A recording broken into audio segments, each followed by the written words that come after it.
So, today we're making Fritatten soup.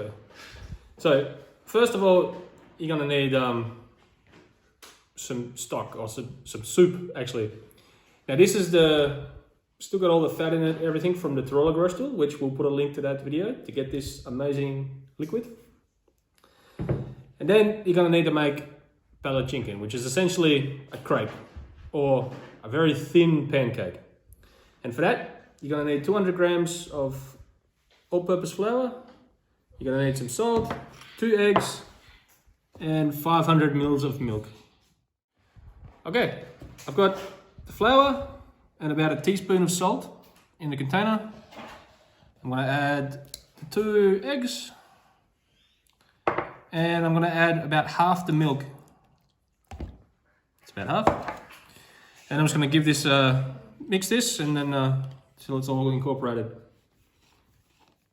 All right, once you've got it all kind of combined here, you can tell that it's still quite thick.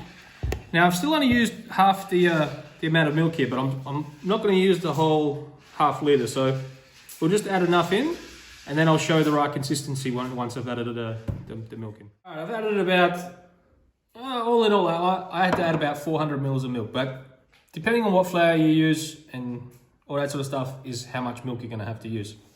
So you want the consistency to be about that, and then when you pick the spoon up, you want it to be, just sort of coating the back of the spoon, and that's the right consistency. All right, once you've got the right consistency on your batter, you want to let it stand for about 30 minutes before you cook it. Alrighty, to cook your Palatschinken, you want to put a little bit of oil in your pan, a little bit of butter, and just get that all melty and coated around the bottom of your pan. Alright, once that's all in, I find the easiest way is to use a ladle. Then you just want to put a ladle in, and you just want a thin coat on the bottom of your pan.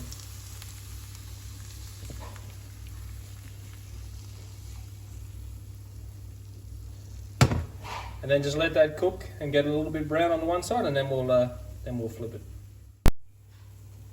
All right, once your one side's nice and golden, you just check it a little bit, make sure it's nicely, and then you flip it. Make exactly the same color on the other side. Okay, once the other side's cooked, you just bang it on the plate with the other ones, and then you keep it in an oven.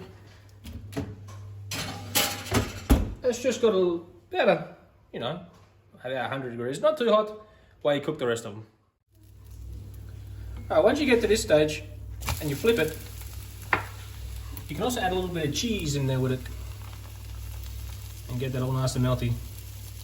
You want to keep it more to the side, to one half of the side, so it gets so when we flip it again, it'll cover it over. All right, once you get a little bit of color on one side, you just fold it over, give it a bit of a press down, and just give it a few more minutes to cook to melt the cheese a little bit more.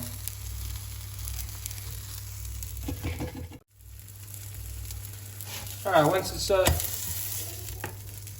nice and cooked and melty on the inside, this one's ready. Also, this has nothing to do with Fritatten or Palatschinken. It just tastes really, really good.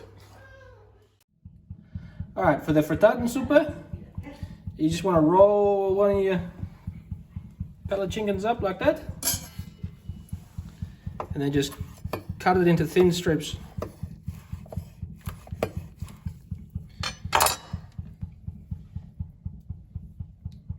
Just like that.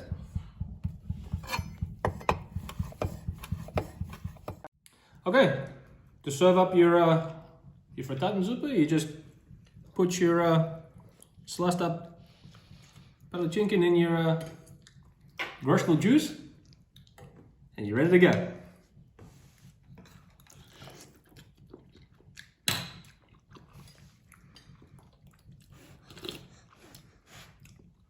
Nice and beefy from that Gröstl juice. So good.